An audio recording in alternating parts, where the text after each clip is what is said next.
தேவன் உலகத்தை படைத்த பிறகு அழகான ஏதேன் தோட்டத்தை உருவாக்கினார். அங்கு ஆதாமும் ஏவாளும் எந்த குறையும் இல்லாமல் மகிழ்ச்சியாக வாழ்ந்தனர். கடவுள் அவர்களுக்கு ஒரு முக்கியமான கட்டளையை கொடுத்தார். தோட்டத்தில் உள்ள அனைத்து மரங்களின் பழத்தையும் சாப்பிடலாம். ஆனால் நல்லது கெட்டது தெரிய வைக்கும் மரத்தின் பழத்தை மட்டும் சாப்பிடக்கூடாது. சாப்பிட்டால் இறந்து விடுவீர்கள். ஒரு நாள் சர்ப்பம் ஏவாளிடம் வந்து பேசியது. இந்த மரத்தின் பழத்தை சாப்பிடக்கூடாது என்று கடவுள் சொன்னாரா? ஏவாள் பதிலளித்தாள், ஆமாம், அந்த பழத்தை சாப்பிட்டால் இறந்து விடுவோம் என்று கூறினார். சர்ப்பம் அதற்கு சிரித்துக்கொண்டு, இல்லை, நீங்கள் இறந்து விட மாட்டீர்கள்.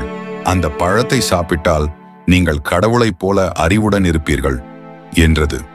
ஏவாளுக்கு அந்த வார்த்தைகள் நம்பிக்கையாக தோன்றின. அவள் மரத்தை பார்த்தாள். அது அழகாகவும் சுவையாகவும் இருந்தது. அவள் அந்த பழத்தை எடுத்து சாப்பிட்டாள்.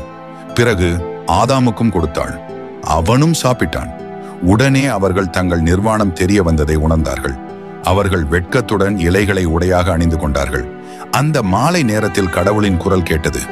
ஆதாமே, நீ எங்கே? ஆதாம் பயந்துவிட, நான் உங்கள் குரலை கேட்டவுடன் பயந்து மறைந்து விட்டேன் என்றான். கடவுள் கேட்டார், நீ பயந்து விட்டாய்?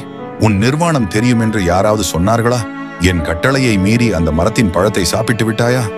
உடனே ஆதாம் கூறினான், என்னோட மனைவி ஏவாள் தான் அந்த பழத்தை கொடுத்தாள், அதனால் தான் சாப்பிட்டேன். ஏவாளும் கூறினாள், சர்ப்பம் தான் என்னை ஏமாற்றியது.